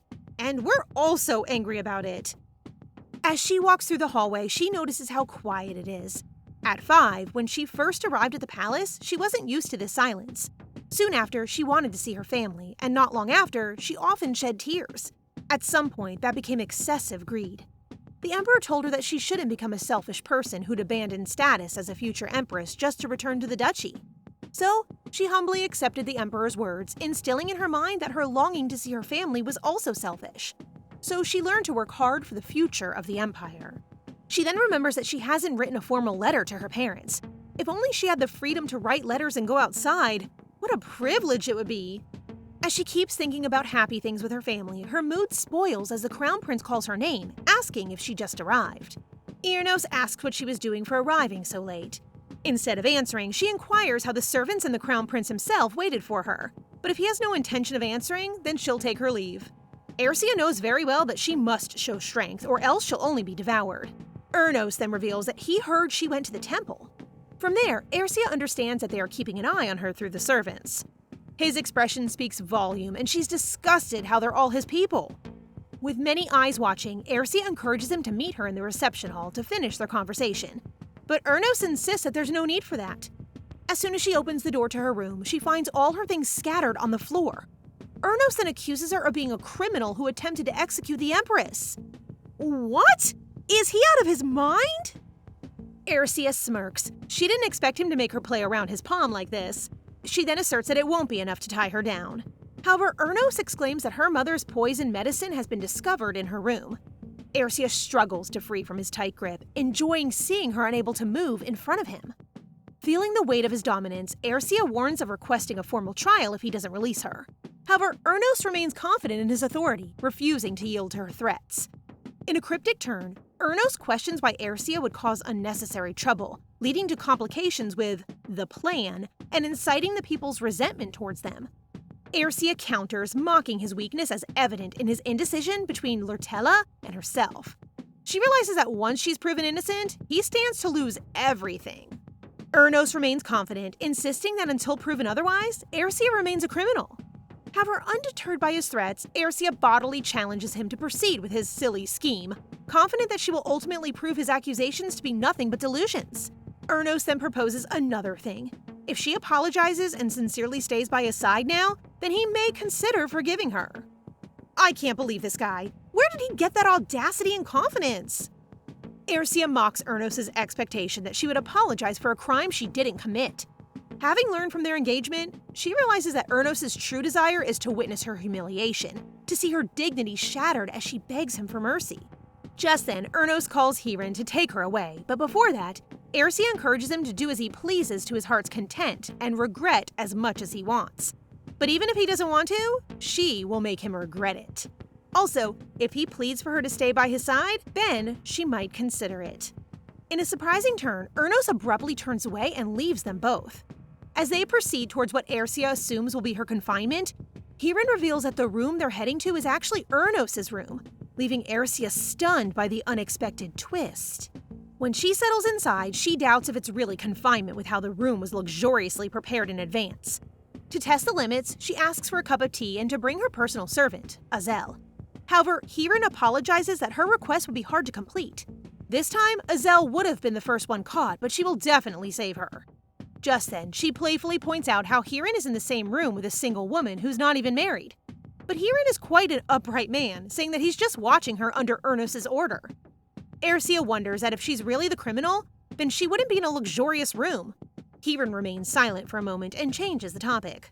Suddenly, Ernos' faithful dog arrives with the food and firmly tells her that she can't receive any guests as per Ernos' order. The use of silver utensils to signify the food's lack of poison only adds to Ersia's confusion. As Ersia puzzles over Ernos' intentions, she can't help but wonder what he truly wants from her in this charade. Don't let your guard down, Ersia. Despite her disdain for receiving similar treatment when she was still the crown princess, Ersia resolves to endure the current situation after seeing Ernos' expression. Questioning Ernos' motives and confused by his behavior, Ersia wonders how he can act like an emperor while treating her like a prisoner in luxury. That night, when a servant finds medicine hidden in Ersia's clothes, she shows its danger by letting a few drops fall to the floor. She tells the servants to tell the crown prince that many people want her, warning him that she won't be defenseless. When the servants leave in panic, Ersia approaches Hirin and taps his shoulder, further leaving him with options to lose his family or lose his position, knowing that he is a trusted knight by Rias. This is one thing I like about her. She knows how to use people well. Hirin, frightful of this approach, asks Ersia what she wants. Nothing special, really. She just needs him to send the letter to her brother. That night, Ersia dreamt about her childhood memory when her mother gave her a little dagger.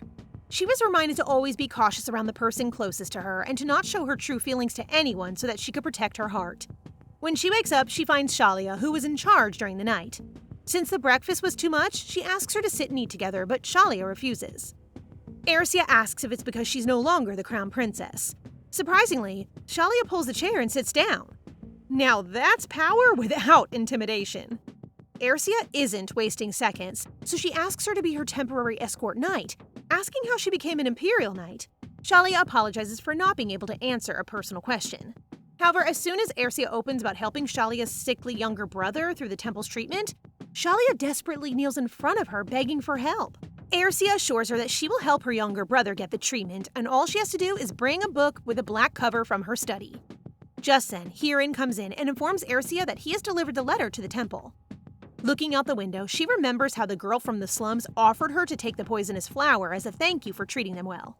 That time, she suspected the girl to kill her, but the girl's beaming smile spoke otherwise. Maybe the girl doesn't know it was poisonous since she's immune to it? She smiles, reflecting on her mother's warnings. She no longer needs to worry, as she has become an independent adult who looks out for herself. In the temple, the Pope receives Ersia's letter, impressed by her continued wisdom and insight. He then instructs the priest to prepare a carriage for their journey to the imperial palace.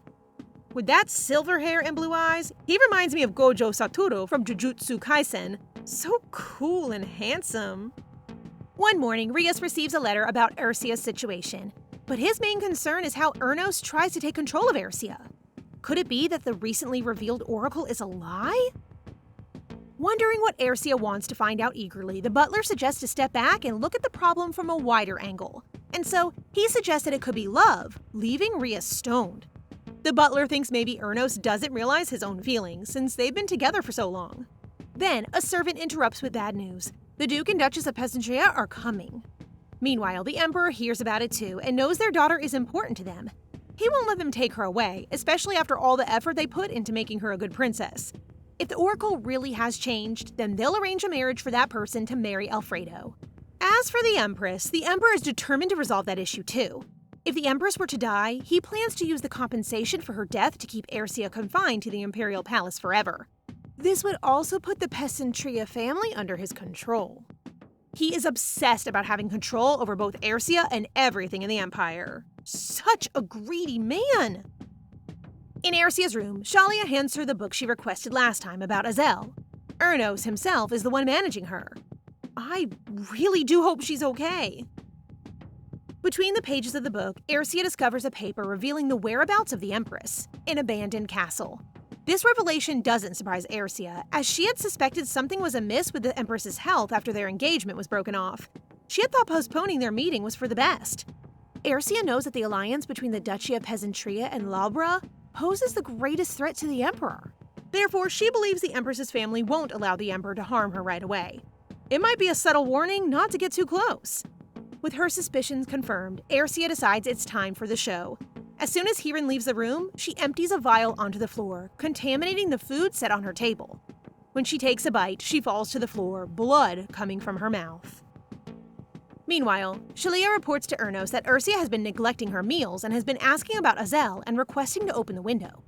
Despite reminiscing about their childhood, where Ersia often cried for her parents, Ernos firmly instructs Shalia to seal the windows completely so Ersia cannot see outside. Suddenly, Hiran bursts into the room with troubling news. Some time ago, when the Empress's health started to decline, Ernos had pleaded with the Emperor to send Ersia to the Duchy temporarily. He feared that if he didn't, it might strain his relationship with the Duke, who valued Ersia. However, the Emperor warned Ernos about the possibility of Ersia refusing to return, and reminded him that she doesn't belong to him, but to the Emperor, as he was the one who made her. However, at that time, Ernos had believed Ersia's words, that she would always support him. Yet the Emperor made him doubt his achievements, reminding him that while Ersia may need him, she doesn't truly need him. If he were to ask to end the engagement, she would leave him without hesitation. Of course! Ersia is not the type to lower her dignity and beg for you to treat her right. In the present, Ersia remains unconscious for 3 days straight despite receiving the antidote. Ernos diligently spoon-feeds her the medicine while constantly monitoring her temperature. Unable to suppress his concern, he finally asks her if she dislikes him so much that she would want to die. Well, yes, she hates you a lot, and no, she won't take her life for that sole reason. Miraculously, Ersia regains consciousness, and as Ernos wipes her tears, the first word she utters is his name. Ersia wakes up at the sight of the Crown Prince's quarters. After being accused of murder, as planned, she was brought to the prince's chambers after risking her life by eating the poisoned food as well. The messenger bird comes to the window to knock with its beak. Ersia stands to open the window and take the message that it brought for her. A small potion comes along with the message, which is from her brother, the Duke. He apologizes for overestimating Ersia's immunity from the poison, so he wants her to drink the small neutralizer that the bird brought along to make sure that she will be out of danger. Ersia smiles when she soon learns about the Emperor's condemnation of the accusations directed at her against killing the Empress. Yet her brother's queries are still left unanswered about Ersia's ultimate goal, and whether it was worth risking her body and health. She then lets the bird fly away before the prince catches her in front of the open window. He comes closer to her and stops about 6 feet away. Ersia, without wasting her time, informs the prince of her leave by tomorrow. Her departure is due to the false accusation brought upon her. The prince then inquires what she will do if he refuses her leave. Ersia's expression from calm turns into annoyance as she tells him that he cannot stop her. She even adds that if he accuses her of murder again, she will dare assume that he wished for Ersia's death. And this puts the crown prince on edge. The tension grows heavier when Ersia begins to recount the significant times that she allowed the crown prince to decide for her life without even questioning any of it. She recalls all the times she followed his plans and orders in order to help him and the Empire, and asked him when she was going to keep doing so.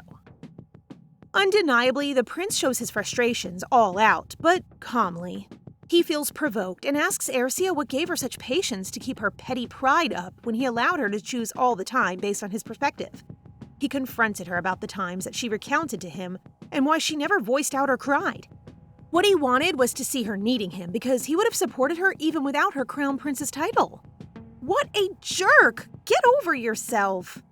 Enraged, Ersia raises her voice and asks him if he ever cared to ask her during those times if she wanted what he asked of her, if she wanted the engagement or any of her duties. If this was the case, she would have been able to confess her love for His Highness, the Crown Prince. This information comes as a shock to the prince, silencing him. Serves you right.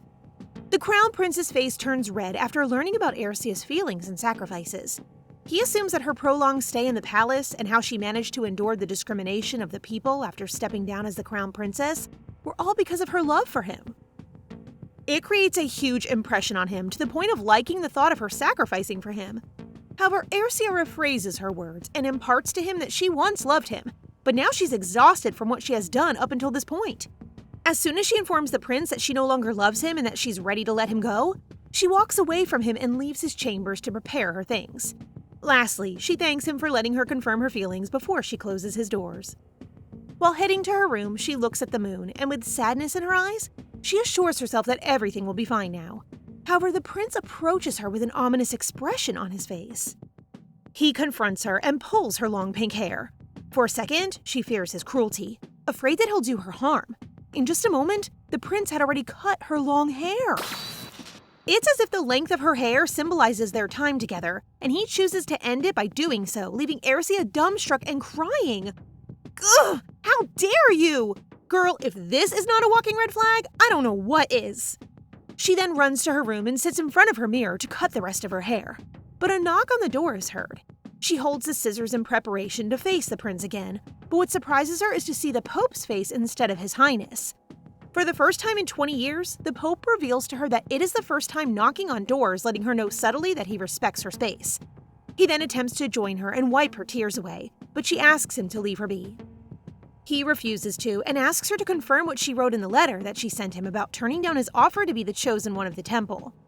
As low as she thinks of herself, she tells the Pope that she's already exhausted from everything and is now in sorrow for being left with nothing. This turns out as an advantage for the Pope to show his love for her without discrimination of whether being the chosen one or just anyone as stated by the heavens. His words calm Ersia down as he cups her face with his hand and puts his other hand on her waist. He verbalizes her words of wisdom on taking her own path and worrying about nothing else but her happiness. Eventually, he covers her eyes while supporting her back and asks her to rest now as she's endured greatly. The period of the first ever Saintess's existence in the Imperial Palace was the most peaceful and prosperous era of the Empire until her demise. Before she died, she told the people of her testament that the one who can bring stability and peace to the Empire again shall be of the same pink hair as hers. Her word then became the Oracle, which has profoundly bombarded Ersia since she was a child. During her childhood, she was always left confused about her role as the chosen one, why she had to be away from her family most of the time, and why she is kept inside the palace. She sought for answers, until one day when the Empire was experiencing drought and was on the verge of falling into ruins, the people put high pressure on a child as the chosen one. People began to curse her and question whether her existence was merely a lie made by the Saintess. Ersia had to step up her game and carry with her the weight of the role and responsibility she was dragged into by the Oracle. She dedicated her whole life to the Empire up until the time she learned that the Oracle was all a lie. Being of a mature age, she wilts in sorrow and mourns all her efforts wasted on a lie, and now she does not know what to do anymore. Ersia wakes up with her hair all cut into a shoulder-length style. She may have forgotten about what happened last night with the Pope, since she storms in front of the Pope, who is present in her room early in the morning. She is then reminded by the Pope that his presence today is because of her wish to accompany her throughout the night while she sleeps. This, in turn, embarrasses her, but then the Pope asks if she is still in sorrow like last night. She unhesitatingly says the weakness was only until last night. I have always seen such girl power throughout the chapters, and she's showing it again! Go, girl! The Pope speaks of her experience as princess consort, and he believes that her skills and intellect are the assets that she can offer to him in return for the temple's title of saint. He believes that overpowering something like the temple or the empire is something he cannot do alone, and all he needs is someone like Ersia. So she gathers her thoughts and accepts his offer, but in one condition. Both should not engage in the game of love. Hence, they shake hands in agreement as the Pope kisses her hand. The Pope asks her to prepare the things she needs to bring home, as he will be preparing the carriage for their departure. And before he leaves her room, he informs her to meet him in the garden at noon. Subsequently, Alfredo is heading to Ersia's room when the Pope passes by him under his cloak. Alfredo does not notice who he is and assumes he's another one of Ersia's guards. Before Alfredo can even enter her room, Ersia returns some books on the shelves when something falls off the book that she usually speaks about with the Empress. It is not a disease, is what was written in the letter. But before she can concentrate, Alfredo barges in and greets her farewell. He shows his sadness at knowing that his safe space in the palace will be leaving. But Ercia assures him that what she's about to do will change his path and will give him a chance to revive his honor. A servant knocks on her door and cuts their conversation short as she has to leave already. They bid their goodbyes and leave separately. Afterward, the Pope and Ercia are heading to their carriage. On their way, Heron and another knight encounter them, and this makes Ercia feel perplexed at this point. She calmly thanks them for their service and asks them to step out of their way as she will be leaving the palace. Then, the Crown Prince pops out of nowhere with an ominous expression. He stops her from leaving, but she leaves no matter what. He refuses to let her leave behind her title as the Crown Princess, and if he cannot possess her, he believes he may as well destroy her by threatening her of death. Ugh! Seriously, what is wrong with you?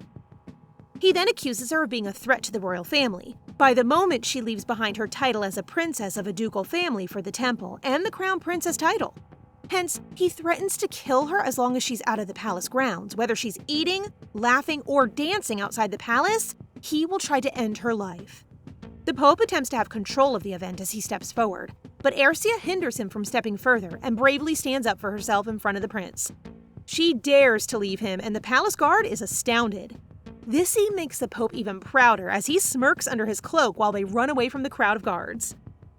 As a result of her provocation, the carriage that she's supposed to travel in is blasted into flames, burnt to pieces as expected from the prince who is evidently messing with Ercia the moment she steps out of the imperial palace.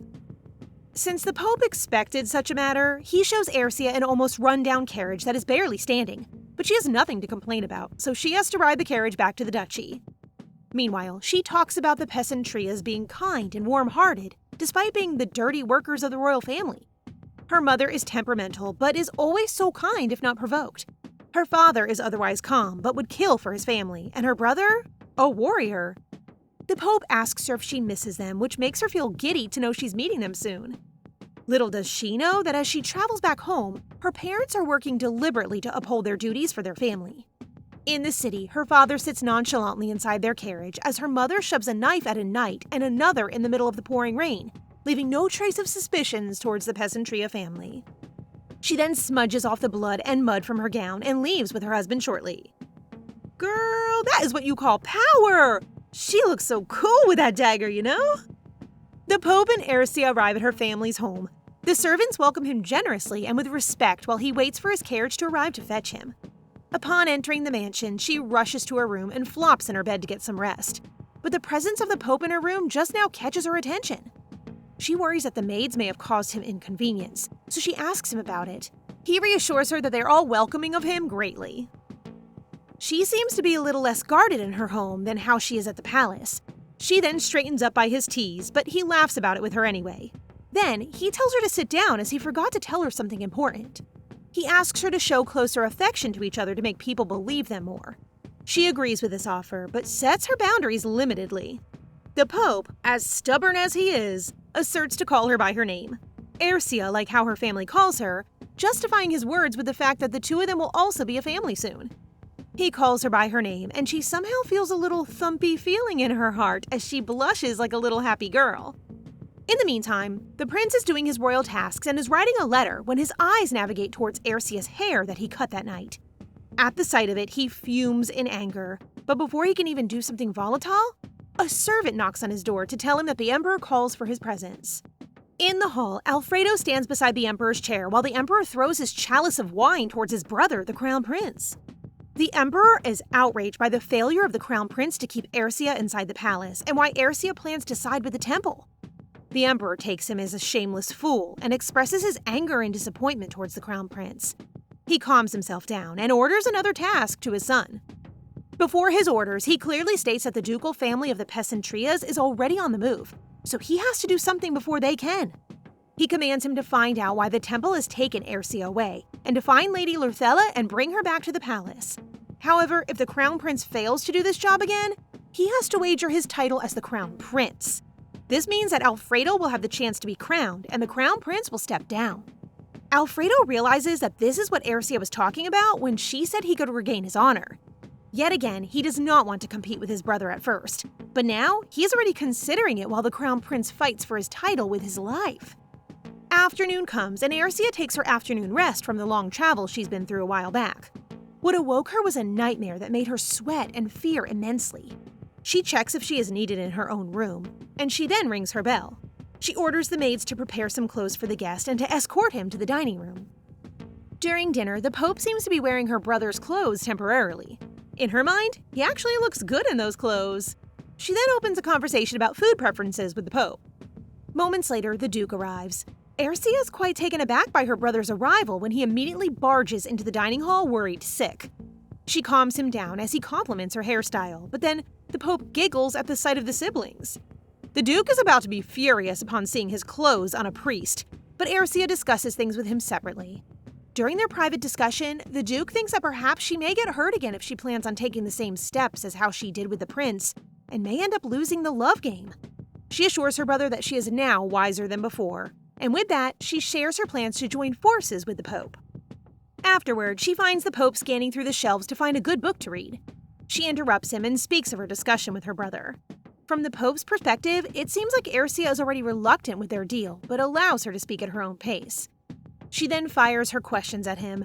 She asks the Pope about his true intentions of choosing her as the best potential for the saint position. She asks him if perhaps she is indeed the chosen one, or not, and then she asks the Pope if he was the one orchestrating all of this with the Oracle, the Empire, and the Temple. He feels like she's overturning their deal, but she asks him respectfully for an answer. Being trusted as a high delegate of God, it is within the Pope's power to manipulate his words and decisions based on his own accord. So the Pope answers Ercia clearly that she is not the chosen one of the Oracle, and this gives her relief from the possibility of holding firm to a lie like she used to, and in return failed her immensely. As she asks His Highness about her role as a saintess, he informs her again that a saintess's role is a symbolic figure that caters to the people to believe and trust divine power through her and the Pope.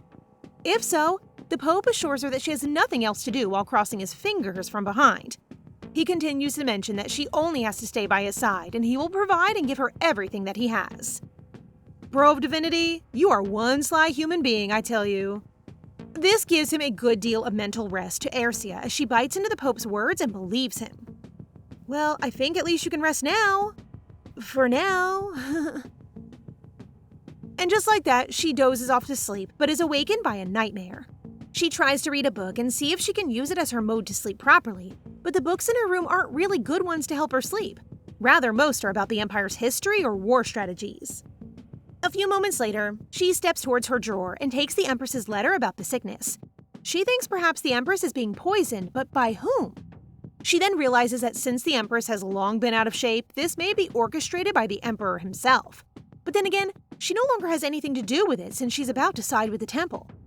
With that said, she leaves the duchy to go to town and buy some more books. But on her way home, she stops to observe the beauty of the clock tower that she built. A guy selling figurines of the clock tower enlightens Ercia that the clock tower has indeed contributed well even in his sales. Inevitably, she buys one figurine to cherish her accomplishment while she's still a worker at the palace. In her heart, she knows she wants what's best for the people. In the duchy, she finds the Pope reading a book and tells him of her heart's desire for the people. Despite her human foolishness, he believes that she will find her way to him. The Pope philosophically tells her that no matter what she does, she needs him and will come to him. Hence, the place for her is already prepared by the Pope, and that is by his side. So guys, what do you think of this story so far? Please subscribe and turn on notifications for updates on this and all our other stories, so you can be the first to find out when they're out. Thank you so much for your support. See you in the next one!